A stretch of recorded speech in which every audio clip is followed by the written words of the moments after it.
be a screw, feel my own adrenaline. Yeah, I do just what I do, and I hope you let me in, yeah.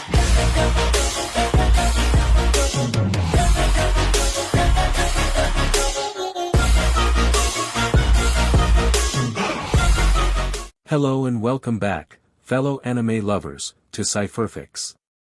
I am delighted to have you join us once again in the world of fanfiction and fantasy. This is the third part of, What If Issei, Rias Enter Digimon. Special note, this fanfic is written and a masterpiece of Bobmon on FANFICTIONnet. Do check and support the author too. Now smash the like, share and subscribe button for more. Also press the bell icon so that you never miss such great parts. Thanks for the introduction. Now let's dive into the world. Many months had passed since the incident involving the stray devils, yet Sora's workload seemed to grow with each passing day, and he couldn't help but notice a few white hairs creeping into his blonde locks. First and foremost, he continued his role as an English professor at Kuo Academy. He maintained his friendships with his colleagues, whether engaging in friendly game nights with Janikura, hitting the gym for workouts with Takashi, or engaging in deep conversations with Noboru. Upon Shizuka's request, he dedicated 2 to 3 days a week to training with her, helping her develop her skills. He also contemplated possibly gifting her a Digimon partner and a detector. However, he couldn't ignore the fact that he seemed to have reached the limit of the number of Digimon he could create. He thought that maybe breaking through to the ultimate class might help him have more possibilities with his sacred gear. Sora also realized it would be a challenging promotion, even more so as a human. But he felt no rush, knowing that his path would take time and an opportunity. In response to his conversation with Shizuka, Sora took action by assigning Renamon, Impmon, and Ninjamon to patrol the area around Kuo. This decision came after he realized the vulnerability of the residents of Kuo, especially his own family, to supernatural threats. The reports provided by his Digimon left him speechless and frustrated. The sheer audacity of those stray devils and the avarice of devils intent on reincarnating his Digimon left a bitter taste in his mouth. He often found himself on the verge of marching to Seraphal's doorstep to unleash all of his grievances. Still, his rational side always triumphed, preventing him from pursuing such an impulsive course of action. Sora also made sure to spend quality time fishing with Azazel, who proved to be an invaluable source of information compared to his relatively new information-gathering Digimon squad. Thanks to the internet and technology, they excelled at gathering missions on the human side, but the supernatural world presented more challenges. Meanwhile, Sora's mercenary group gained significant notoriety, attracting more requests from sources beyond Grigori and the yokais. Recently, he had been contemplating the idea of starting a business that could operate on both sides of the world. Sora had a particularly ambitious vision for the video game sector in this world. He aimed to create a virtual reality headset akin to the one seen in the Sword Art Online series from his previous world. He held firm confidence that such a project would succeed and be groundbreaking, primarily because he believed that nothing similar had been developed on either side of the world. He also had an ulterior motive in creating the VR. First, he could make a lot of money as this world wasn't short of gamers. He also wanted to experience the full dive gaming experience, Sumi, and, more importantly, to find talented humans. In short, the idea would be to find sacred gear users or unawakened ones and to recruit them under him. He can't let those gifted humans fall under the hands of others, can't he? Furthermore, Sora was deeply aware of the pressing need for talented individuals to join his banner.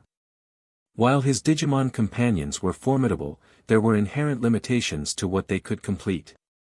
Sora recognized that including capable humans would provide a vital, diverse skill set to complement the strengths of his Digimon, creating a more well-rounded and powerful team. He might also pull a Dumbledore and create a school a la Hogwarts to train those talented individuals. While Azazel, the fanatic sacred gear enthusiast, would be the perfect collaborator for this project. Unfortunately, being a fallen angel, not a human, made it a more complex partnership. For now, Sora considered postponing the idea of working alongside Azazel. Shaking his head to clear these intricate thoughts, Sora realized that this project needed careful planning and preparation. It wasn't something he could jump into immediately. First, he had to lay the foundation, slowly but surely, before delving into the intricate details of making this ambitious vision a reality.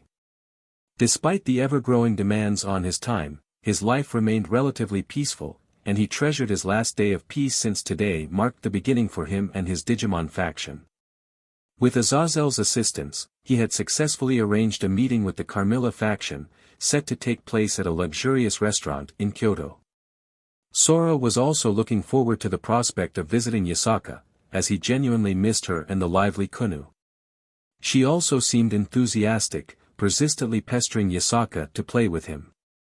His train of thought abruptly stopped as he received a mental link from Wizardmon. "Sora. Are you available?" Sora promptly responded, "No, I've just wrapped up some business." "What's going on? Do you have something to report?" Wizardmon replied, "Indeed, you must recall those 2 stray devils we managed to capture. We've delved into their information, and it's rather alarming. I thought it best to inform you." A deep furrow formed on Sora's brow as he swiftly made a decision. "Where are you right now? Are you at the DG lab?" "Yes, Sora. I'm currently in Wisemon and Datamon's room," Wizardmon confirmed. "Understood, wait for me there. I'll be on my way." "Roger that, Sora."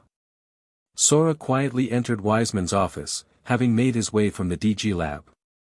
Inside, he found Wizardmon, Datamon, and Wisemon huddled together, engrossed in what seemed to be an intense discussion. The trio raised their heads in unison as they noticed Sora's arrival. "Greetings, Sora," Wisemon warmly welcomed him. Sora returned the greeting with a nod and a smile. "Hello, Wisemon, Wizardmon, and Datamon. I came here after hearing the news from Wizardmon." Recognizing the urgency in Sora's voice, Wisemon nodded in understanding and, with a gesture, indicated for Wizardmon to provide the details. Wizardmon's tone remained grave as he continued to explain the situation.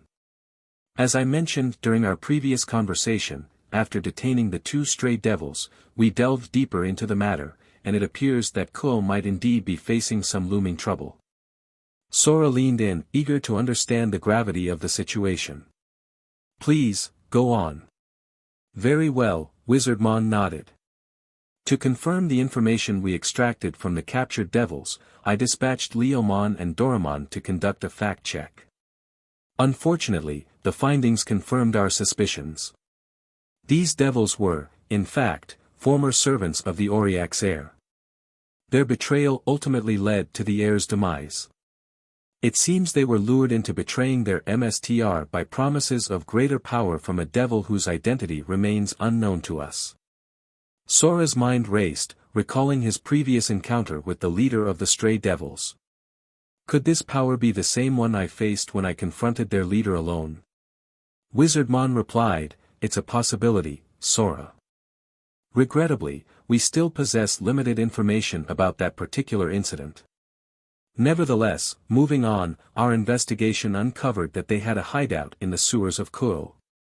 Leomon and Dorumon scoured the area but found no trace of the devils themselves. However, they did discover remnants indicating that a group had indeed inhabited the sewers for a PRD of time." Wizardmon sighed and continued, "The lower-ranking members we apprehended didn't possess significant information regarding the bigger picture. It seems that they were merely pawns, and the true motivations behind their actions and any potential allies in the town remain a mystery." Sora absorbed this information, his concern growing. The situation appeared to be far more intricate and elusive than he had initially thought. Perhaps the descendants of the Satans of old? Sora mused, his hypothesis aligning with the conclusions reached by the trio. Wisemon, his expression reflecting a deep contemplation, spoke up, "It's a plausible theory, Sora. The involvement of descendants of the Satans of old is certainly a possibility. The longing for power and ambition might have led them to manipulate or recruit these stray devils for their own purposes. However, without concrete evidence, it remains a theory, and the true orchestrators behind these events continue to elude us. Sora nodded in understanding, his thoughts aligning with Wiseman's assessment. I get it, Wisemon. The lack of concrete evidence certainly complicates the situation. But we can't afford to sit idly and wait for more answers to fall into our laps. We'll need to be proactive. Wisemon, Datamon, and Wizardmon all nodded in agreement. Wisemon added, indeed, Sora.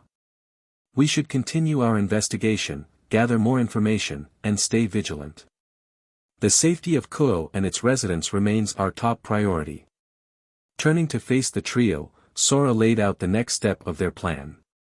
Datamon, I want you to implement a comprehensive surveillance system throughout town.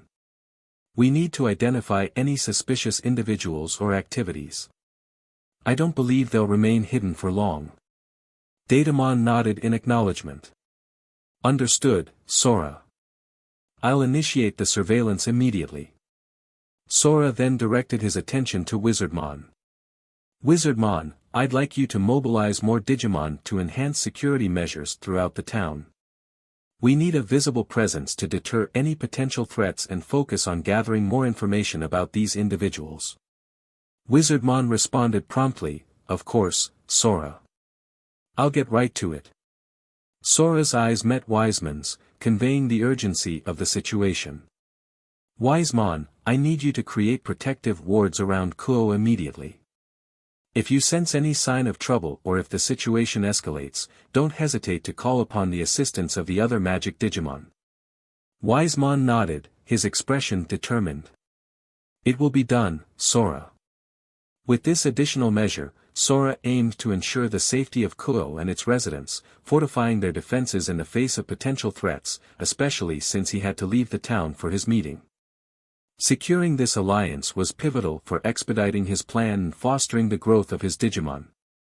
The alliance would provide valuable resources and strengthen their position in the supernatural world. As Sora contemplated his preparations, the door swung open, and Mireille entered the room. Her presence was a timely reminder of the impending meeting with the Carmilla faction. Mireille wasted no time in conveying her message. Sora, your meeting with the Carmilla faction is fast approaching. You should get ready and consider which Digimon you'll bring with you for added support.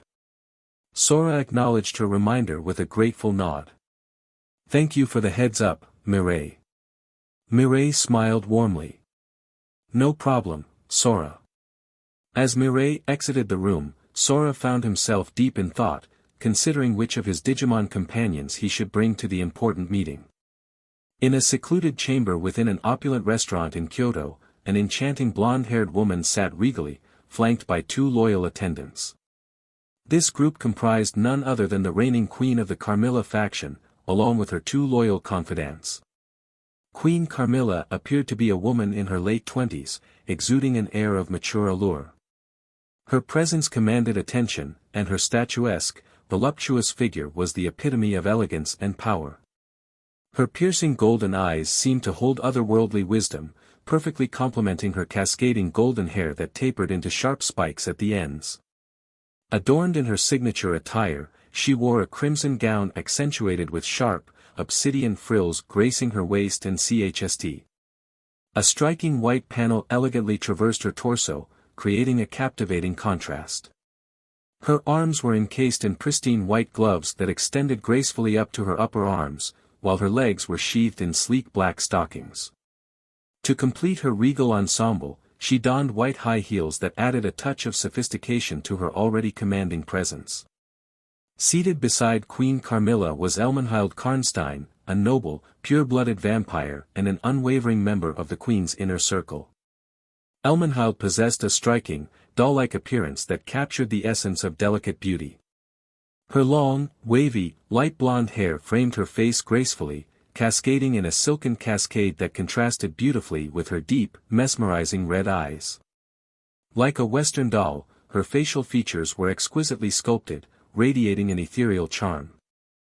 Elmenhild's porcelain pale complexion resembled an exquisite statue, further enhancing her unearthly allure. She was adorned in a radiant, crimson dress reminiscent of princesses from the medieval ages, exuding an air of timeless elegance. An ornate headdress graced her, adding to the aura of regality surrounding her. Completing the trio was Aurora Florestina, a devoted, pure-blooded vampire who remained steadfast in her loyalty to Queen Carmilla. Aurora embodied her unique and enigmatic charm in stark contrast to her companions. Her striking blue eyes held a depth of knowledge, a testament to her age and experience. Aurora's long, flowing blonde hair cascaded like a golden waterfall, reaching down to her legs and accentuating her graceful presence. Unlike the traditional attire of her fellow vampires, she donned a female middle school uniform, creating a distinct contrast that set her apart from the rest of the group. Aurora was renowned for her formidable mastery of ice magic, a power that she wielded with precision and finesse, further solidifying her reputation among their kind and the supernatural. They were currently waiting for their guest to arrive at their meeting and a possible alliance with the one that had garnered significant attention in the supernatural world. "My queen, is it truly wise for us to attend this meeting?" Elmenhild, unable to suppress her curiosity, voiced her concerns. Queen Carmilla regarded her loyal subordinate with a hint of amusement. "Oh. Why do you say that, Elmen?" Elmenhild explained her reservations. This so-called Digimon Emperor only emerged a few years ago, and his group didn't gain significant attention until a few months ago with their mysterious operations. "We know virtually nothing about this individual or his true strength. Moreover, his sudden invitation for an alliance strikes me as highly suspicious." The queen acknowledged Elmenhild's doubts but made no immediate comment. Instead, she turned her attention to the quiet Aurora. "And what is your perspective on this emperor, Aurora?" The timid Aurora took her time to ponder, her voice carrying a hint of uncertainty as she replied, "I think Elmen is correct. This person's intentions seem highly suspicious. No one has been able to confirm this individual's race or allegiance." Queen Carmilla contemplated Aurora's words, her expression inscrutable. Her measured response left both girls on edge, fearing they had angered or disappointed their queen. However, to their relief, Queen Carmilla was not displeased with their opinions, she shared their concerns. Queen Carmilla held doubts about why this newcomer in the supernatural realm would be so audacious as to involve themselves in the chaotic civil wars that were well known for their messiness and unpredictability. Despite vampires not being the most powerful among Earth's supernatural races, they still held a respectable position in the rankings. She pondered what this enigmatic Digimon Emperor could potentially offer to warrant her consideration of this proposed alliance. Had it not been for Azazel and Yasaka vouching for him, she might not have deigned to entertain this individual's propositions. After all, she was already busy dealing with the antics of those pesky vampires from the Teeps. She didn't have the time to be dragged into another mess. Yet, she couldn't deny her underlying curiosity regarding the mysterious figure known as the Digimon Emperor. The fact that he commanded this formidable Digimon mercenary group intrigued her. The group of 6 monstrous beings had already accomplished remarkable feats, and Queen Carmilla had personally met their leader, Leomon.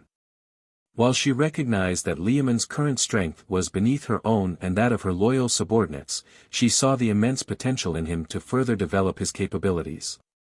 His no-nonsense approach and commitment to being a mercenary were qualities that resonated with her. Initially mistaking Leomon for a beastkin due to his appearance, he corrected her, revealing his true nature as a Digimon or whatever that was. This revelation had opened her eyes to the existence of hidden races on Earth, a fact that had piqued her interest. The remaining 5 group members were formidable in their own right, each possessing unique and bewildering appearances that left Queen Carmilla utterly confounded. Her centuries of existence had not prepared her for the sheer diversity and eccentricity within Leomon's group. Encountering a being that resembled a living blob of poop with a grotesque tongue or bizarre green slime that triggered an innate sense of revulsion was enough to send shivers down her spine. In all her immortal life, she had never witnessed such peculiar entities. This only reinforced her belief that the Digimon Emperor must be able to locate and recruit such extraordinary creatures into his ranks. The mystery surrounding this figure deepened with every revelation about his Digimon companions.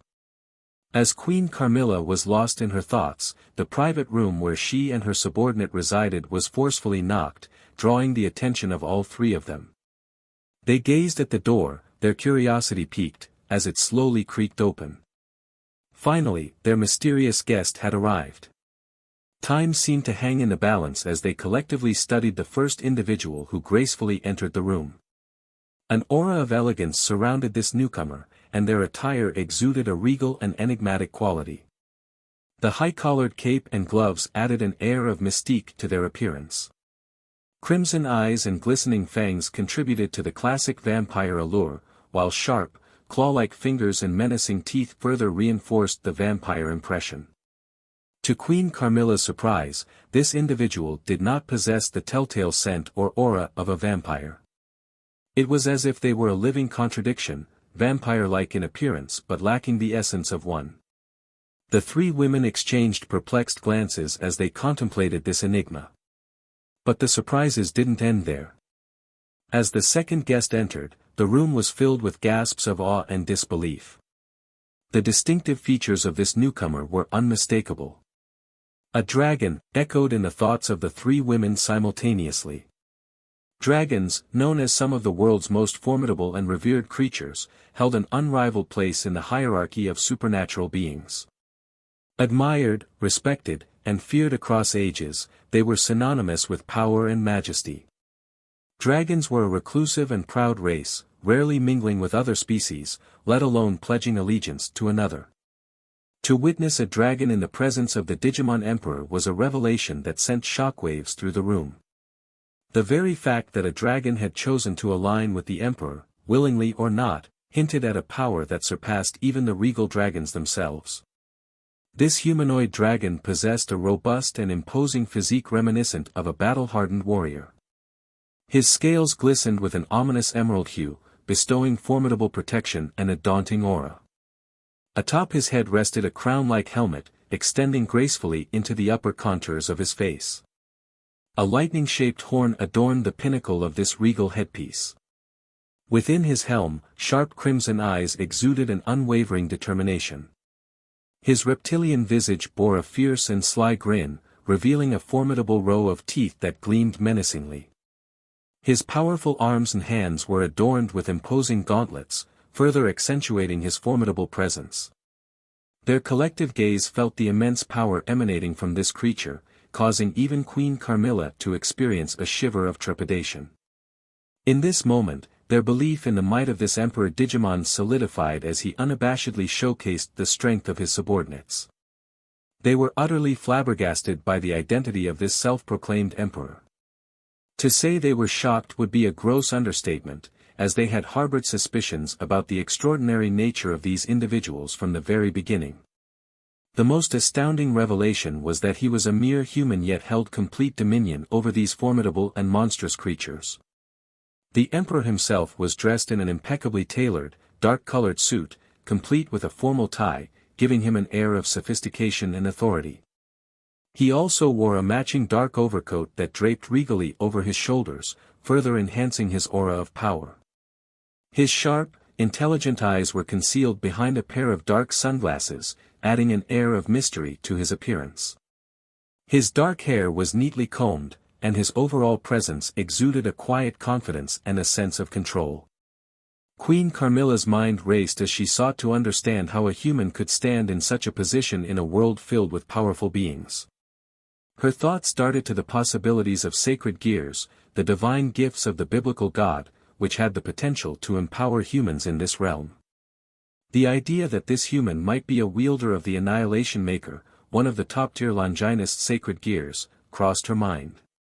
However, she quickly dismissed this notion as unlikely, given that the creatures brought forth by this emperor displayed a level of individuality and intelligence behind those eyes that was inconsistent with the mindless creations of the Annihilation Maker. Throughout her long existence, she had encountered users of this sacred gear who could only create obedient, single-minded entities. Still, she couldn't entirely Eliminate the possibility, aware that sacred gears have been known to mutate or evolve in the hands of unique wielders. However, the chances of such an occurrence were exceedingly slim, especially considering that the Annihilation Maker's abilities had remained relatively consistent throughout its history. Was this emperor even human to begin with? Queen Carmilla found herself drawn further into a web of intrigue and uncertainty. She became even more curious and intrigued by this man as a new seed named longing sprouted in her heart. She wanted to know more about this man and his secret. Her chaotic thoughts were soon interrupted as the Digimon Emperor introduced himself to the room. You must be Queen Carmilla, yes. I'm sorry for taking time out of your day. I'm Kaiser, the Digimon Emperor, Kaiser stated, bowing lightly with his arm across his chest. He proceeded with the introductions, indicating his companions. To my left, this is Miasman. Greetings, ladies, Miasman replied, his smile revealing his sharp fangs. And finally, to my right is Bobmon. Bobmon snorted, his fierce gaze making the ladies beside Queen Carmilla slightly uncomfortable. Kaiser interjected with a light smile, now, Bobmon. You don't have to stare them down. I apologize, Bobmon is not very good at meeting new people. That's understandable, replied Queen Carmilla, covering her mouth with a light cough to wake her two subordinates from their daze. Indeed, I'm Queen Carmilla, the leader of the Vampire Carmilla faction. It's a pleasure to meet you, Digimon Emperor Kaiser. You've probably heard of my subordinates, Elmenhild Karnstein and Aurora Florestina. Ah. Yes. I've heard of the reputation of the appealing doll vampire and the ice phoenix. A pleasure to meet both of you, Kaiser responded with a courteous nod as he took his seat at the table. Elmenhild and Aurora exchanged glances and then replied in unison, a pleasure to meet you too, Emperor Kaiser. They were genuinely awed by his presence.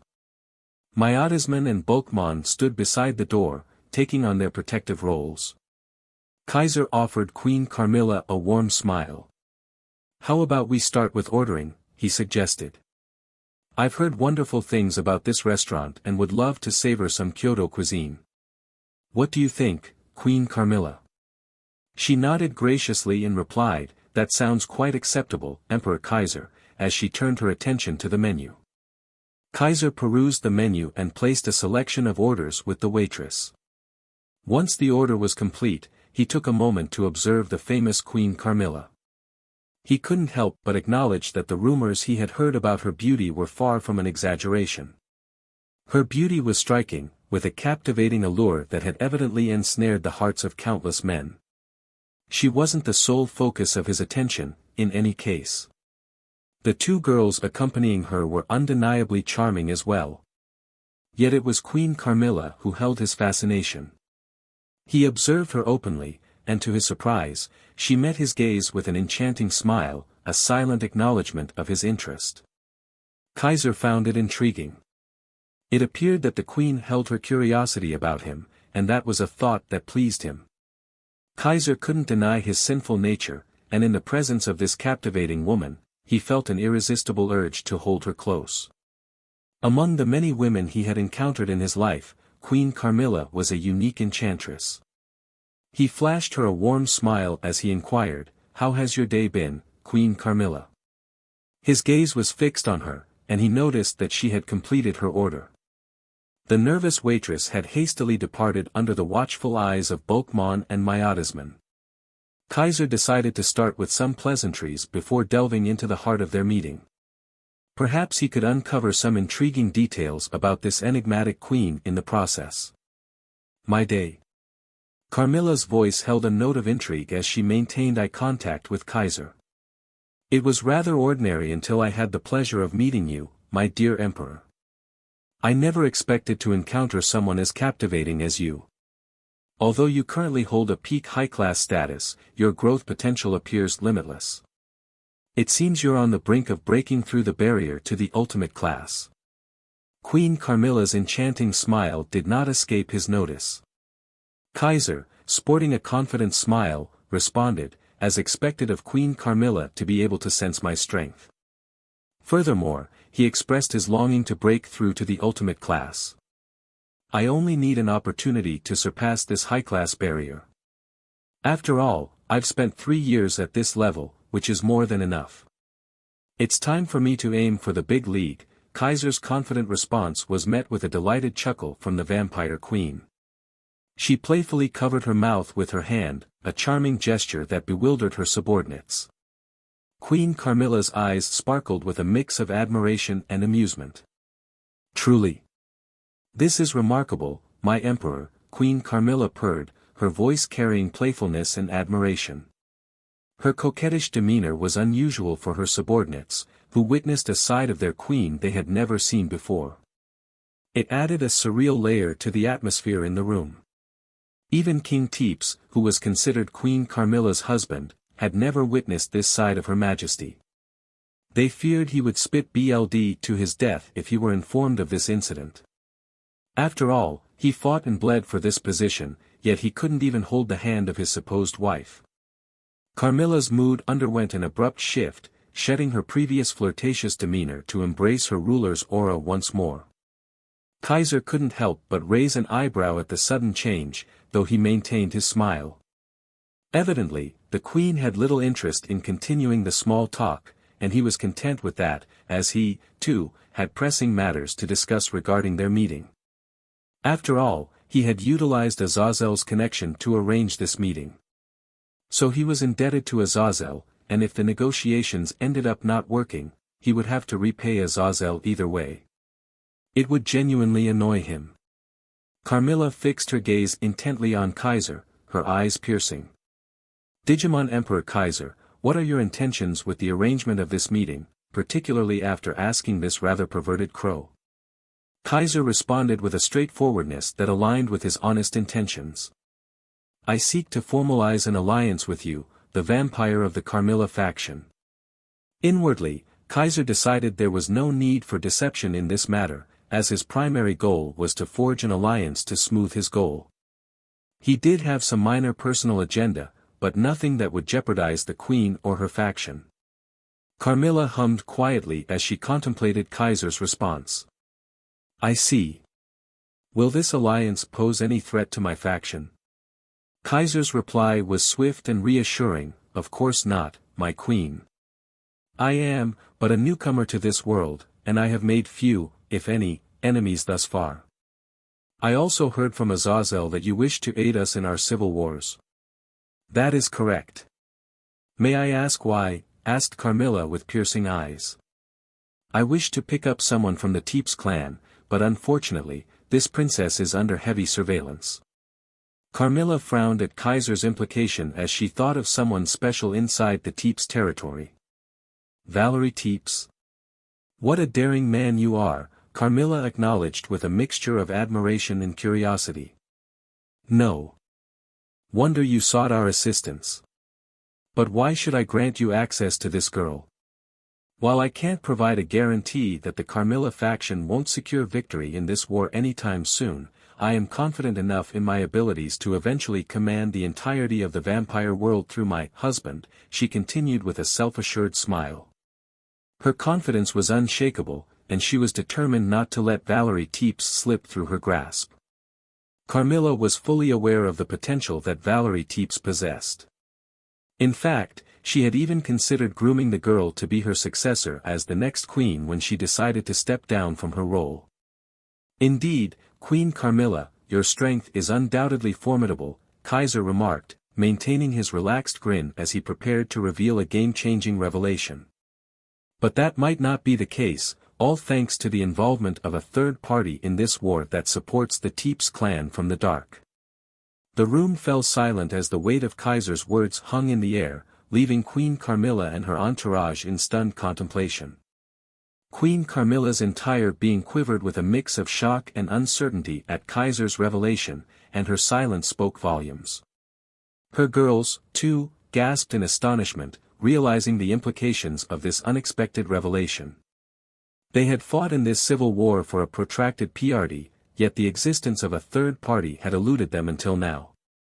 As Queen Carmilla contemplated Kaiser's words, she couldn't bring herself to outright dismiss them as a falsehood.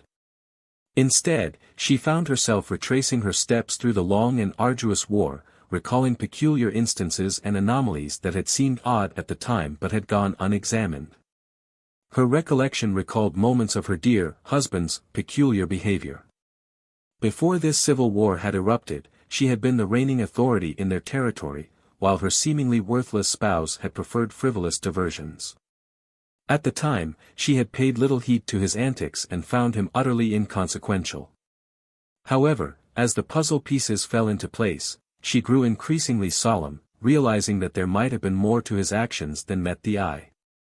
However, everything changed one fateful day when her husband had made a shocking move by launching a civil war, driven by his ambition to become the sole ruler of Romania. It was no secret that his daughter, Valerie Teeps, possessed the Sephiroth Grail, a powerful sacred gear with limitless potential. Yet, as she recalled the personality of the Teeps king, he wouldn't have dared to initiate such a war without being exceptionally confident about something. Queen Carmilla couldn't shake the feeling that not all of his confidence derived solely from the Sephiroth Grail. As the weight of this realization sank in, Queen Carmilla bit her lip, struggling with the sudden shift in the situation.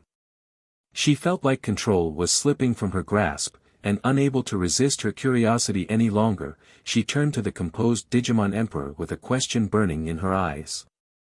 "A third party, you say? May I ask?" Just as Queen Carmilla was about to resume the conversation, the interruption came in the form of a knock on the door. She quickly composed herself, realizing that their food had finally arrived. The door swung open, revealing two servers who silently and efficiently wheeled in their respective food carts and promptly arranged the dishes on the table. With a polite bow, they made a hasty exit, clearly picking up on the heavy atmosphere in the room. Queen Carmilla was eager to delve further into their discussion, but Kaiser's nonchalant remarks interrupted her train of thought. "Oh my, they weren't exaggerating about this place, were they?" Kaiser remarked, sampling some of the dishes. Queen Carmilla began to express her thoughts, but Kaiser playfully interjected, Now, how about we eat first, and then we can continue our conversation." "It would be a shame if these exquisite dishes turned cold," he suggested with a chuckle. Queen Carmilla attempted to continue the discussion once more, but Kaiser had a different idea. "How about we invite our members to join us? After all, we did order quite a feast," he proposed. Queen Carmilla, slightly frustrated, gave in with a pout and sulked in her corner. She could feel the amusement radiating from the man who dared to tease her. As the vampire queen, she couldn't let this audacious man's behavior go unchecked. In her mind, she vowed to teach him a lesson in the future. Kaiser looked around the table as he hesitated about which to eat first. They all looked very tasty and delicious looking. As Kaiser was struggling to decide what to eat, he suddenly saw the appealing okonomiyaki Kyoto style sitting not far from him. He didn't hesitate to choose the food, taking a nice portion of the food on his plate. Kaiser couldn't resist the temptation of trying the Kyoto-style okonomiyaki. As he took his first bite, his taste buds were treated to a delightful flavor explosion. The crispy edges of the pancake offered a satisfying crunch, while the inner of the okonomiyaki was a combination of flavors and textures. He could still taste the cabbage's sweetness, the meat's savory taste, and the drizzle of rich special sauce that tied it all together. The harmonious blend of ingredients and the balance of sweet and savory made it a truly memorable dish. With the delightful taste of the Kyoto-style okonomiyaki still lingering, Kaiser's curiosity was piqued, and he couldn't resist trying the sukiyaki. He was transported into a world of exquisite flavors as he took a bite of the thinly sliced beef bathed in the sweet and savory broth. The tender meat practically melted in his mouth, and he relished the dish's umami flavor. The chemistry of flavors was a symphony in his mouth, with the sweetness of the broth harmonizing perfectly with the savory beef. Adding vegetables and tofu added depth to the experience, making it a wholesome and satisfying culinary journey. Kaiser couldn't help but glance around the room to check on his fellow diners and their reactions to the exquisite Kyoto cuisine. His sharp eyes scanned the table, observing their expressions and responses to the delectable dishes before them. He noticed that Queen Carmilla and her entourage, initially hesitant due to the intensity of their conversation, had now shifted their focus to the food. Their expressions had softened, replaced by looks of genuine enjoyment and appreciation for the culinary delights laid out before them. The heavy atmosphere in the room seemed to have lifted, replaced by an air of contentment. Kaiser's observant gaze turned towards Queen Carmilla to see what dishes she had chosen to sample. Her regal and discerning nature made her selections particularly interesting to him. Queen Carmilla had a plate of kaiseki ryuri before her, delicately savoring each component of the traditional multi-course meal. Her composed and measured approach reflected a refined palate, and it was clear that she appreciated the intricacies of Kyoto cuisine. The presentation and flavors captivated her attention, drawing her into the culinary experience. Kaiser's discerning gaze shifted to Miasma and Bobmon, keen to gauge their reactions to the food. Miasma, with his aristocratic demeanor, appeared to be savoring each bite with a composed and appreciative expression. The richness of the dishes seemed to align with his refined tastes, and he indulged in the culinary experience with sophistication. Bobmon, on the other hand, had a more boisterous approach to the meal. He was devouring the dishes with enthusiasm, his expressions reflecting pure delight. His hearty appetite seemed to relish this restaurant's bold flavors, and he thoroughly enjoyed the experience. Kaiser's curious gaze shifted to the girls Queen Carmilla brought with her, Aurora and Elman, to see what dishes had piqued their interest. Aurora and Elman had chosen a variety of dishes to sample, their plates a colorful array of flavors. They also enthusiastically indulged in the kaiseki ryuri, savoring the fresh sashimi and crispy tempura. Their animated conversations between bites suggested a shared delight in the different elements of the multi-course meal. Soon, Kaiser's attention was attracted to the noise of the cutlery sound hitting the plate as he looked up for the source of the sound and saw Queen Carmilla looking at him. It seemed like she was ready to restart the conversation. Kaiser was fine with it since he already ate a lot. He was also eager to start this war as it could benefit him and his Digimon. With an air of determination, Queen Carmilla wasted no time and asked her question, her voice steady and unwavering. Kaiser, as we were discussing earlier, the involvement of this mysterious third party in the ongoing war is indeed a matter of great concern. But tell me, what precisely do you know about this third party and how deeply they are involved with the Teeps? Kaiser responded with a certain vagueness, choosing his words carefully. My knowledge about this third party is not as extensive as I would like it to be, Queen Carmilla. They've remained elusive, operating in the shadows, making it challenging to discern their true intentions. I know that their presence presents an element of unpredictability to the entire world, not just the vampire world. We must ally and face this catastrophe together. Queen Carmilla carefully considered Kaiser's response. She could sense the intentional vagueness in his words, yet she understood that some information might be sensitive or uncertain. She didn't expect this so-called group who were messing with her territory to be able to influence the whole world. She wasn't sure if she could trust his world as she knew many powerful beings in this world compared to Kaiser, who just stepped into the limelight. She leaned back in her chair, a cunning glint in her eyes. I appreciate your honesty, Emperor Kaiser. We share a common interest in resolving this troublesome war.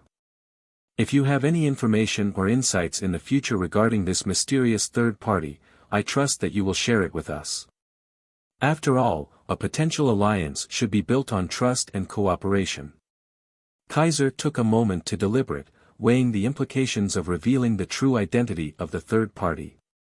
After considering the potential consequences, he decided to disclose more detailed information.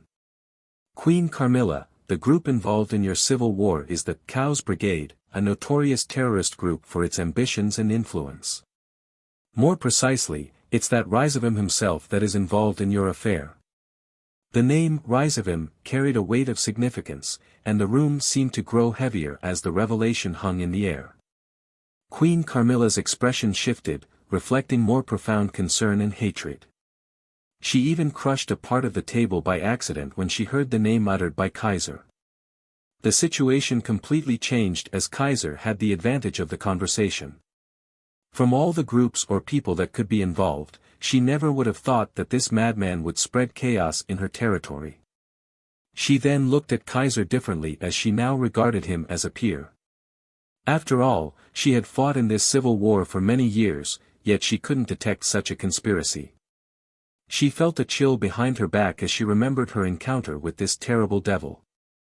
As the vampires absorbed this new information, it was clear that the direction of this possible alliance became necessary. That bstrd, muttered Queen Carmilla with much hatred and frustration. She then looked at Kaiser with some admiration. I'm very impressed, Emperor Kaiser, even knowing that Ryzabim himself is orchestrating this entire war, yet you are willing to steal Valerie of his vicious plan. I must say, you have a huge heart and earned my respect, said Queen Carmilla as she immediately discovered some crucial points from the revelation.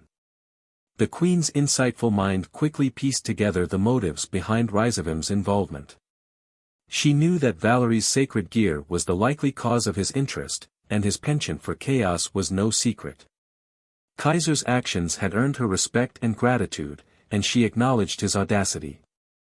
Kaiser's response to Queen Carmilla's admiration was marked by a grin, albeit tinged with a hint of trepidation.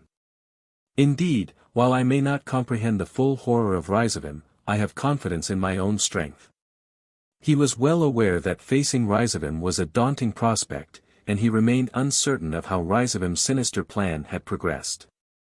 Kaiser was no fool, he knew that this world wasn't a mere reflection of the canon story from his previous life. In the real world, nothing was absolute, and countless variables were at play. He pondered the possibility that Ryzabim might have already advanced his plans, potentially including the cloning of Ophis. Ryzabim's very presence and machinations were bound to have profound effects on the world, and Kaiser could only fortify his strength and resolve in response. In the face of uncertainty, Kaiser remained determined, knowing that their alliance was a vital step in his present and future plans. Queen Carmilla, now viewing Kaiser as an equal in their newfound alliance, reciprocated his grin with interest and determination. Interesting, interesting. I shall accept this alliance, given your confidence in dealing with him. We can discuss the details at a later time. With a graceful gesture, Queen Carmilla and her entourage prepared to depart, and a magical circle formed beneath them, signaling their imminent departure. Kaiser nodded in acknowledgement. Thank you for this meeting, Queen Carmilla. We will reconvene in a week. As the vampires began to vanish from his sight, Kaiser noticed a small object that had been placed in his hand. It was a stunning BLD red crystal, shaped like a teardrop, and he could sense the faint traces of magic emanating from within. Before they disappeared entirely, Queen Carmilla answered the unspoken question that had crossed Kaiser's mind. Consider this a token of our friendship. With it, you can access our territory whenever necessary. Let us meet again in a week. After their departure, Kaiser's loyal Digimon, Miasma, offered his respectful observation. The alliance was a success, my emperor. Kaiser, deep in thought, gazed outside the room's mirror. Yes, it was. Now, we must prepare ourselves for the upcoming war. The first phase of Kaiser's plan had been accomplished, and the path ahead was clear. With their alliance secured, they would need to navigate the complexities of the war, with their ultimate goal being the rescue of Valerie from Ryzabim's grasp. Bobmon's eyes glinted with anticipation and a hint of madness as he expressed his eagerness for the upcoming battle. This was a long-awaited opportunity for him to unleash his pent-up frustration, having rarely engaged in combat except with his siblings. Moreover, the prospect of evolving into an ultimate Digimon motivated him even further. Miasma, the ever-loyal advisor, inquired about their next course of action. Kaiser, now focused on the preparations for the impending war, instructed him, recall everyone outside to the DG lab and initiate the production of potions and trinkets. We must make the necessary arrangements for the war. Additionally, have Ninjamon and Bobmon scout the area. Miasma nodded in acknowledgement, and his form disintegrated into data, disappearing from the room. Kaiser turned his attention to Bobmon, emphasizing the importance of protecting the younger Digimon. I expect you to train your brothers and sisters but ensure that the baby Digimon are not involved in the conflict. They won't be needed in this war.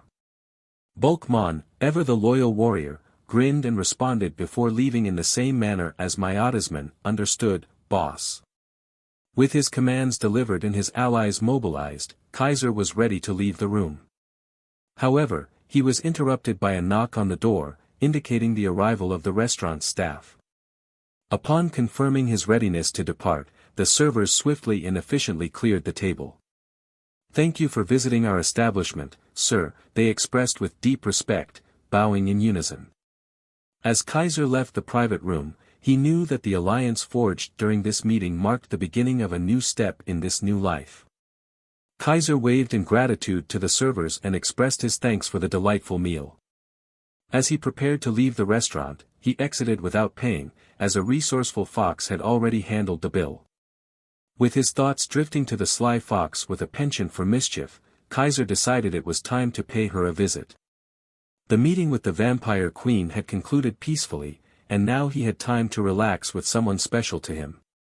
Miasma's digitalized form materialized within the DG lab, specifically in his personal quarters. He swiftly exited his room, understanding the importance of the task assigned to him by the Digimon Emperor. In the central hub of the DG lab, Miasma found Mireille, who greeted him with a warm smile. She inquired about the purpose of his visit, asking, "Did Sora need something, Miasma?" Miasma nodded in response and explained, "Yes, my emperor has ordered the production of recovery items and chips in preparation for the upcoming war against the Teeps clan. I hope you can grant me access to the DG gate of Andromon's factory and Angemon's heaven." Mireille, efficient as always, swiftly tapped on her laptop's keyboard to provide Miasma with the necessary access. "Understood, wait a minute," she said, her fingers dancing across the keys. With a few keystrokes, the task was accomplished, and she informed him, "I also took the liberty of notifying both Andromon and Angemon of your arrival." Miasma expressed his gratitude to Mireille. "I appreciate your work, Mstrs," he said respectfully, giving her a bow before preparing to leave the DG lab.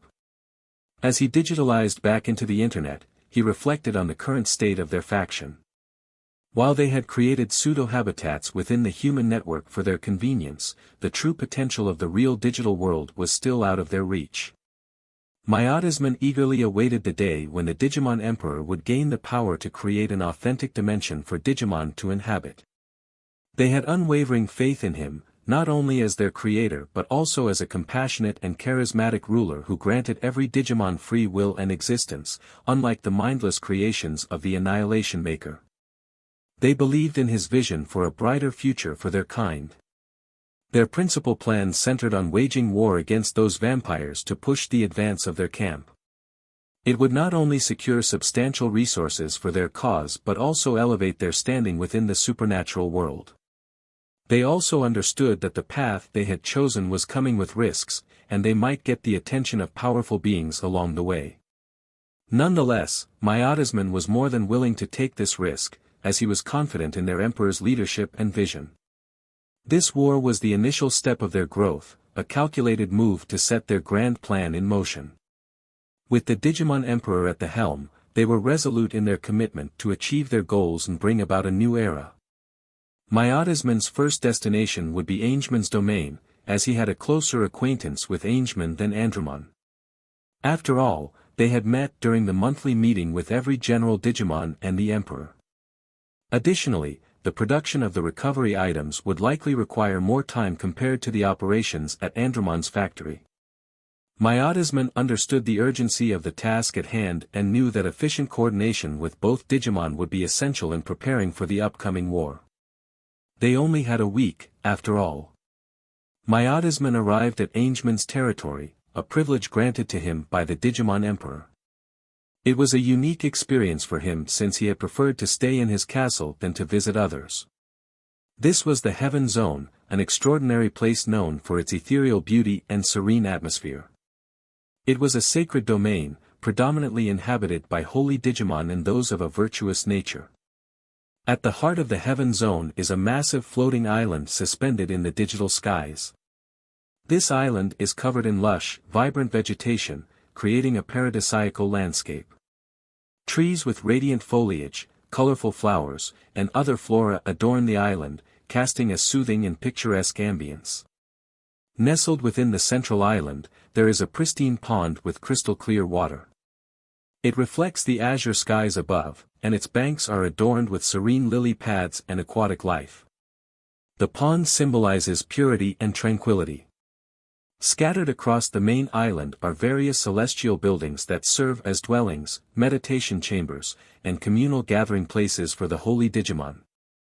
These structures possess an otherworldly beauty, with intricate designs and luminous architecture. Surrounding the central island are numerous smaller isles, each floating gracefully. These smaller islands serve as secluded retreats for holy Digimon, seeking solitude and reflection. They are often thriving with gardens, water features, and places for meditation. Honestly, it was a place where Miasma wouldn't ever have stepped foot if it weren't for the Emperor's order. This harmony and the happy atmosphere completely sickens him as a dark Digimon. Miasma quickened his pace, determined to meet with Angemon in the central building on the main island of the Heaven Zone. He had no intention of lingering in this serene realm any longer than necessary. In a short amount of time, Miasma stood before the tallest building on the main island. 2 Patamons were stationed as guards at the front entrance. Although they weren't enemies and shared an alliance, the natural restraint in the presence of the powerful Miasma was palpable. Patamon is a small flying creature resembling a guinea pig with light blue eyes, bat-like wings, which could possibly be its ears, and a short, stubby tail. Its underside is a light cream color, while its back and head are orange. The first Patamon addressed Miasma, "Sir. Mr. Angemon is waiting for you in his office." The second Patamon, his body quivering with nervousness, added, "Sir Miasma, you can take these stairs upstairs to reach Mr. Angemon's office." Miasma acknowledged their instructions with a simple "understood," choosing to disregard the reactions he elicited. He understood that his presence, given his dark nature, could be disconcerting even to allies. As Miasma ascended the stairs and approached Angemon's office, he heard Angemon's voice inviting him inside. He pushed the door open and entered, taking in the sight of Angemon, along with a few Patamon and Tokumon who were diligently engaged in various tasks. Angemon is an angel Digimon. It has 6 shining wings, and its body is clad in cloth so pure white as to be divine. It is a being of perfected virtue. He is covered in holy white clothing, has long blonde hair, and his upper face is covered with a silver mask with the Christian cross. Angemon also wears a long blue loincloth and 4 matching straps on its right leg and left arm attached. Miasma, Angemon greeted him with a composed demeanor. "I was informed of your presence by the Emperor's MSTRS. What are His Majesty's orders?"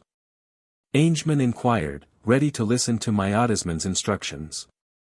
Miasma relayed the Emperor's orders to Angemon, explaining the need for increased item production to support the troops in the upcoming conflict. Angemon considered the information for a moment before inquiring, "When is the war starting?" Miasma's response was prompt and to the point, "We will march on the battlefield exactly in a week." As Angemon listened, he observed the panic among his apprentices upon hearing the word war. Calmly, he reassured them and gave instructions for their tasks. But before Miasma could leave the office, Angemon halted him with a request. Miasma turned his attention back to Angemon, wondering what was amiss. Angemon inquired, "Do you have any special requests? I presume you will join the fray." Miasma considered the question momentarily before responding, "Not particularly, but you should keep producing those ability boosts you presented in the last meeting." Angemon acknowledged the request quietly, "I see," and shifted his focus back to instructing the young Digimon under his guidance. Miasma, sensing that Angemon had lost interest, made a mental note of Angemon's nature. He knew that Angeman was more inclined toward creating various items to enhance the lives of Digimon and wasn't the most sociable of beings. With his business concluded in the Heaven Zone, Miasman digitalized away, preparing to meet with Andromon for the next task at hand. Angeman found himself with a touch of frustration as he contemplated the task assigned to him by Miasman. The timing of the war was less than ideal, especially since he had recently found inspiration for creating a better capsule. As he contemplated the situation, a small Patamon approached him, hesitating before speaking. Angeman. Angeman turned his attention to the little Patamon and inquired, What's wrong? The Patamon seemed uncertain as he voiced his concern. Well, are we going to join the war? Angeman blinked in surprise, realizing that some of the Digimon under his care had misunderstood the situation. Worried murmurs began to circulate among his charges, prompting him to clarify. You misunderstood, Angeman reassured them. You guys will not be participating in this war, and neither will I. His words relieved the tense Digimon in the room, and some of them audibly sighed with reassurance. However, not all of them were content to remain on the sidelines. A brave Patamon boldly declared, "We can also fight for the Emperor. We can help him." Encouraged by this sentiment, another Patamon chimed in, "Yeah, we were created to protect our creator. We should fight for him." The rally grew, with more and more Patamon joining in, expressing their longing to support the Digimon Emperor in the upcoming conflict. For the Digimon Emperor. For the Digimon Emperor. Angeman realized that he needed to calm their fervor. His aura radiated a soothing energy, silencing the more vocal among them. "Okay, now, alright, you guys. Calm down," he urged, trying to restore order. "I understand your feelings, but this is not something you can participate in." "But. No buts. I'm also very certain that Sora wouldn't allow it either." A teary-eyed Patamon, feeling powerless to help Sora, couldn't contain his emotions any longer. "But. He created us. Why can't we help him? He is also fighting for us. Isn't he?" Angeman sighed, realizing that he needed to explain further and provide solace to the Digimon under his care. Angeman was taken aback by the Patamon's words and quickly clarified, "Who said you couldn't help?" The Patamon looked puzzled as he asked, With a warm smile, Angeman continued, "Didn't you hear what Miasman said? He asked us to create more supplies for the war. You don't have to be in the war fighting to help." Realization spread among the Digimon, and their spirits lifted. "We can also help them by making our usual HP and SP capsules. And don't you remember when we successfully created the first ATK boost together? Don't worry, and we will be able to help them completely." Angeman's encouraging words had a profound impact. The little Digimon cheered and rallied, returning to their tasks with renewed enthusiasm. Angeman watched them with a warm heart, thanking Sora once again for granting them the gift of existence. He had researched the Annihilation Maker and knew that their creation was unique and beyond the control of the original Annihilation Maker. However, Sora had made it possible, and Angeman was immensely grateful. With a sense of renewed purpose, Angeman felt energized as he turned his attention to his work. "Time to work, I guess. I also wanted to try making this revival capsule," he muttered, inspired by the dedication of the Digimon under his care. Miasman, finding himself in the peculiar surroundings of Factorial Town, couldn't help but mutter his thoughts. The city was under the jurisdiction of Andromon, a powerful machine Digimon. Factorial Town relied on a colossal battery source that powered everything within its confines, making it an ideal environment for machine Digimon to thrive and pass their time. The city was shrouded in a perpetual haze of smoke, a byproduct of the ever-operational factories that produced countless machines and equipment for other Digimon. While the machine Digimon didn't appear to be bothered by the smog, Miasman found it to be quite suffocating. As a guest in this town, he had little control over the environmental conditions and doubted he would return once his mission was complete. Miasma's primary objective was to fulfill his lord's orders, and he pondered whether Andromon had made any progress with the requests he had placed. It seemed that there had been no updates from Andromon after ordering customized chips for himself. Miasma entered the town, where he observed numerous machine Digimon scurrying about, much like the two Hagurumons stationed at the entrance. Hagurumon, a machine Digimon shaped like a rotating gear, was a common sight in Factorial Town. Their bodies were composed of countless gears that constantly rotated, and any missing gear would disrupt their vital functions. Among these Hagurumon, one approached Miasma, recognizing him and addressing him respectfully, "General Miasma." Miasma acknowledged the Hagurumon response with a nod, appreciating the assistance. The Hagurumon informed him of Andromon's location, mentioning that the machine Digimon he sought was situated in the central factory at the heart of the town. With a brief farewell to the Hagurumon, Miasma continued his journey toward the central factory. His arrival at the main plaza was marked by the sight of the largest and most prominent factory in Factorial Town. The bustling scene was filled with various machines and Digimon diligently performing their tasks, all powered by the enormous battery that sustained the city. Among the assembly of Gardramon and Hagurumon, Miasma's keen eyes caught sight of Andromon, the central figure. Andromon had a humanoid structure, covered in chrome armor, with a helmet that concealed his brain. He acknowledged Miasma's presence as soon as the vampire entered the factory. "Welcome, Miasma. I am pleased to see you in my factory." Andromon wasted no time and addressed Miasma directly. "I presume you are here for the requested battle chip from 5 months ago," said Andromon as he ordered a Gardramon not far away to pick up the requested item in his office. "I was indeed here to inquire about my order, but I am also here at the request of the Emperor," Miasma replied, confirming the purpose of his visit. At the mention of the Emperor, the factory's noise seemed to grow noisier, and the rest of the Digimon's attention shifted entirely to the conversation between Miasma and Andromon. "Truly.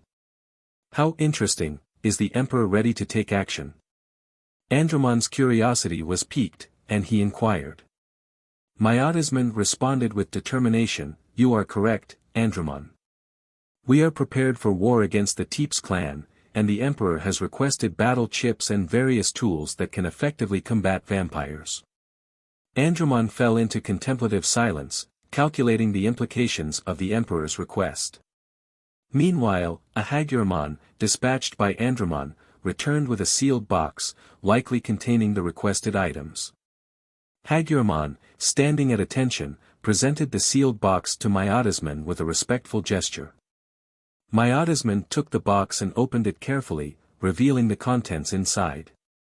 His attention was immediately drawn to an exquisite chip with a purple label featuring the face of a Demodevimon, Miasma's rookie form. The sight of it held a nostalgic charm, harking back to when he first encountered the Emperor. Examining the chip with interest, Miasma turned to Andromon and inquired, "Pretty, so what can you tell me about this chip?" He was eager to learn more about the chip's capabilities, trusting Andromon's expertise and craftsmanship. Miasma was aware that many other Digimon, like himself, sought out Andromon for various orders, so he anticipated this chip would be exceptional. Andromon didn't hesitate to share the details of his creation, explaining, "The tentative name of this chip is the vampiric chip. You're free to change its name to your liking. This chip is designed to fully embrace your dark and vampiric characteristics fully, maximizing your prowess." To provide further insight, Andromon projected a hologram from the palm of his hand, offering detailed information about the chip's effects on Miasma's body.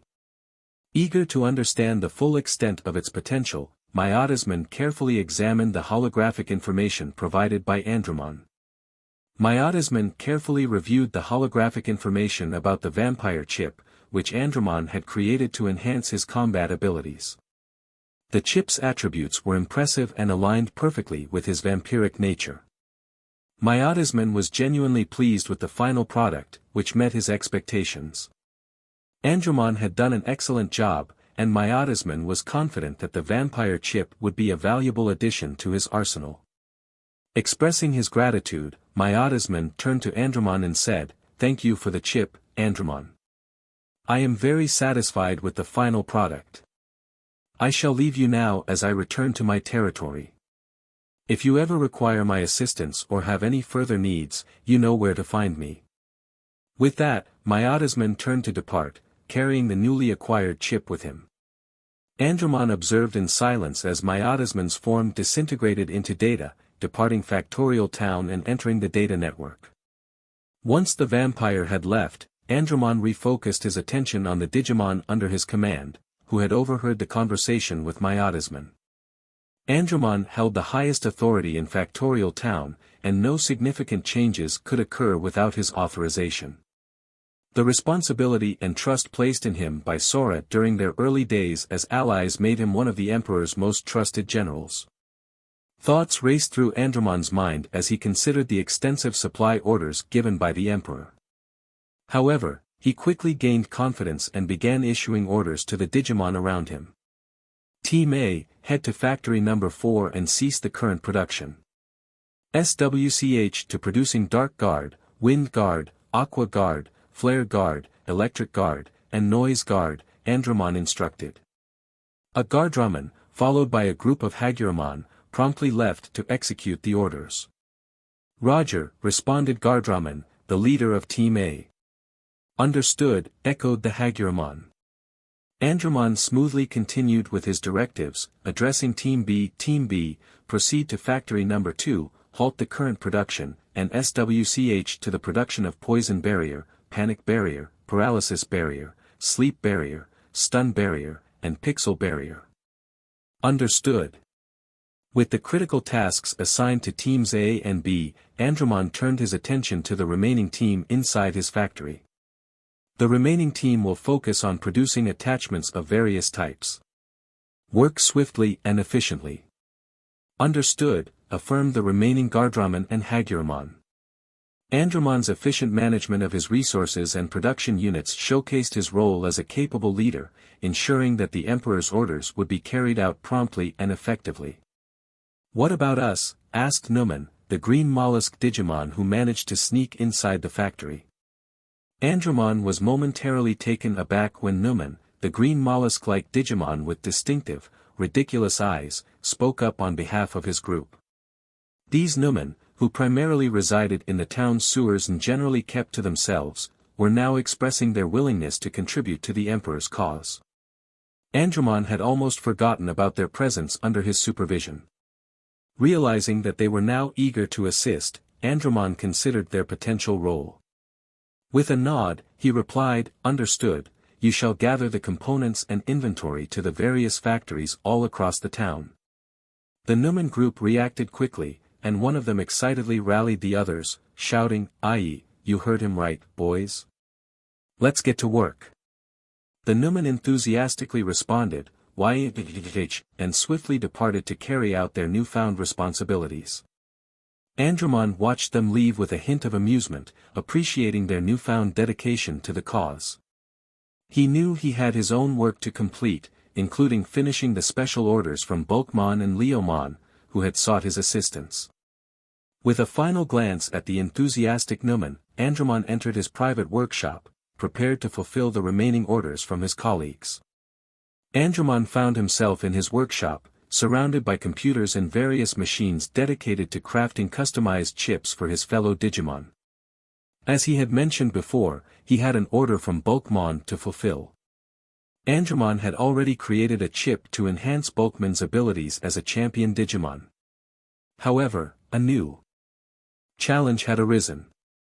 Bobmon was on the brink of evolving into an ultimate Digimon, and the chip that Andromon had initially crafted was perfectly tailored for Bobmon's current form, not his impending evolution. Recognizing the need to adapt to the situation, Andromon decided not to waste resources on a chip that would soon become obsolete. Instead, he resolved to create a more traditional chip that would be suitable even for Bobmon's ultimate form when the time came.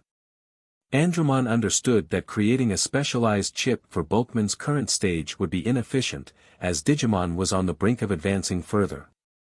So, he focused on producing a chip that would suit the most physically oriented Digimon. Andromon began his work by accessing the central database compiled by Datamon, pulling the necessary data for crafting Bobmon's new chip. His primary goal was strengthening Bobmon's affinity for thunder and enhancing his physical strength. Andromon wanted to include even more enhancements in the chip, but he recognized the limitations of working on a champion chip as opposed to an ultimate chip. The storage capacity for information was more restricted in champion chips, and the quality of some abilities was lower. Furthermore, Andromon understood that he wasn't all-powerful and couldn't simply create data from nothing. He needed a reference or sample for all the modifications he made. So, he could only draw from the database collected by Datamon. As Andromon sifted through the data, he pondered the various possibilities, contemplating the different races and their attributes. The database was a treasure trove of information gathered from years of interaction with these races. Yokais, devils, fallen angels, beast kind, elves, humans, machines, plants, vampires, dragons, angels. Andromon muttered as he rapidly reviewed the list of races in their database. With a specific goal in mind, he aimed to incorporate some elements of monster slaying into Bobmon's chip, making it more versatile and not just an upgrade to Bobmon's personal strength. After some contemplation, he decided to include data on vampires, dragons, and devils, grouping vampires and devils together for efficiency. Since they were going to wars against the Teeps clan, such killers would help Bobmon greatly. As for the dragon and devils, it was a reassurance of the threat known as Rise of him, as we didn't know how far his plan reached. Anyway, Andromon, who finally had everything on him to make Bobmon's data Andromon, worked diligently in his workshop for hours and days, rarely leaving his workbench, driven by his commitment to complete the chip tailored for Bobmon. The Digimon under his command were also diligent, ensuring they did not disturb their busy boss. After 3 days of intensive effort, Andromon had finally completed the chip for Bobmon. He carefully reviewed the data and made the final adjustments. Brave heart, this chip enables Bobmon to adapt to various types of opponents, granting a 2% bonus to his defense and offense against each enemy he faces in a single battle, capping at 5. As Andromon examined the chip's properties, he couldn't help but be intrigued by a new phenomenon that had never appeared in his chip-making process. The mutation of the chip was unexpected and unique. It had never occurred since he made a chip for his emperor. This discovery greatly surprised Andromon, and he pondered the possibilities and implications of this new development. While he had little data to explain this phenomenon, Andromon's curiosity was piqued. He wanted to find a way to make such mutations occur more frequently in future chip creations. For now, Andromon set aside this thought as he had one more tailored chip to craft, and time was of the essence.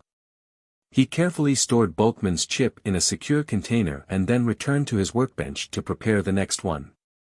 In a church in Italy, a stunning woman attracted the attention of many and various believers inside the church. She was Griselda Quarta, a powerful exorcist and a disciple of the strongest exorcist. Griselda, appearing as a woman in her 20s with captivating blue eyes, hailed from Northern Europe and possessed features that made her stand out as an actress. On a quiet day, as she strolled through the church corridor, Griselda received an assignment from the higher-ups of the church. She followed the inner chamber's winding path and halted at the entrance of a particular door. Knocking gently, she heard a youthful voice from within, asking, "Who is it?" "Dulio, it's me, Griselda," she replied without hesitation, "you have an assignment from the Pope and Strata." The boy inside the room, Dulio, responded with a disappointed frown, "Ah, Griselda, that's hardly fair. They said I could take a break after our last mission, and I had plans to go abroad. I even booked my flight and was looking forward to some sweets." Griselda didn't entertain his complaints for long, interrupting him with a firm statement, "That's all well and good, Dulio, but are you going to let me inside your room?" Dulio suddenly remembered, and a bead of sweat formed on his forehead as he quickly jumped out of bed. He had no longing to anger Griselda and was well aware of the consequences of her wrath. He didn't want to anger Griselda as he knew how terrible it would end for him as he experienced the anger of this appealing exorcist many times in the past. Dulio suddenly felt tired as he didn't want to do anything anymore. He sighed from the bottom of his heart and opened the door of his room and was greeted by the appealing smile of his senior. "Thank you for coming, Dulio," she said as she entered the room, casting an assessing eye over the boy. Dulio Gesualdo was a handsome young man with blonde hair and green eyes dressed in priestly attire. His charming looks indicated a future as a heartthrob. Griselda empathized with his frustrations, as she, too, had experienced the difficulty of being an exorcist during her early years. Yet, it was a burden they had to bear, as talented and experienced individuals were in short supply. Many humans perished before reaching their full potential, while otherworldly races, devils, abducted others. The church placed high expectations on Dulio, a talented human they had discovered by chance. He possessed the Zenith Tempest, a powerful sacred gear known as the Prison of Bright Heavenly Thunder. It was ranked as the second strongest Longinus, one of the original 13 created by the biblical god. This sacred gear had world-altering capabilities that could potentially destroy the world if misused, allowing its user to manipulate the weather and elemental attributes in nature, including control over fire, wind, lightning, water, earth, and ice. That's one of the many reasons, but the primary reason why the church had a lot of expectations on Dulio. "So, what's my assignment?" asked Dulio with resignation, as he knew he couldn't escape his life and could only postpone his trip until much later. He would definitely dip after this mission and go MIA for a long time. Believe it. Griselda, who was ignorant of Dulio's dark thoughts that would cause trouble to her and many people in the church, explained the task to Dulio. Griselda understood the weight of the church's mission as she relayed to Dulio about the mission. "We're headed to Romania for a mission of rescue and elimination." Dulio, who had reluctantly accepted his fate, inquired, "So, are we hunting vampires? What's going on? And when you say we, who do you mean?" Usually, the vampires were a perfect training ground for most experienced novice exorcists since most vampires were trash except for the vampires under Queen Carmilla.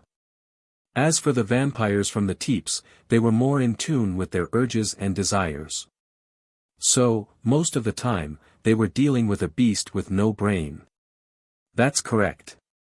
We'll be hunting vampires, but it's not as simple as it seems. Queen Carmilla in Romania is rallying her forces, and we suspect she's preparing for a clash with the Teeps. Dulio's demeanor shifted, his earlier nonchalance replaced with a sense of seriousness. "So, we're here to contain the situation?" Griselda nodded, adding, "Yes, but it's also an opportunity to rescue the humans trapped in Teeps territory. We'll be heading into dangerous territory, and our superiors attach great importance to this mission." Dulio contemplated the situation and then asked, "When do we leave?" Griselda replied, "Right now. I'm here to inform you, Dulio. You must pack your belongings and meet me outside the church in 30 minutes. With that, Griselda left the room without looking back. Dulio lay on his bed, deep in thought, knowing that his leisurely life was still out of his reach. So alright folks, that's all for today. Stay tuned for more crossovers. Do subscribe, like and share for more such videos. Also check out the story and author Bobmon on FANFICTIONnet. Press the bell icon to be notified first on release. See you in the next video. Till then, goodbye.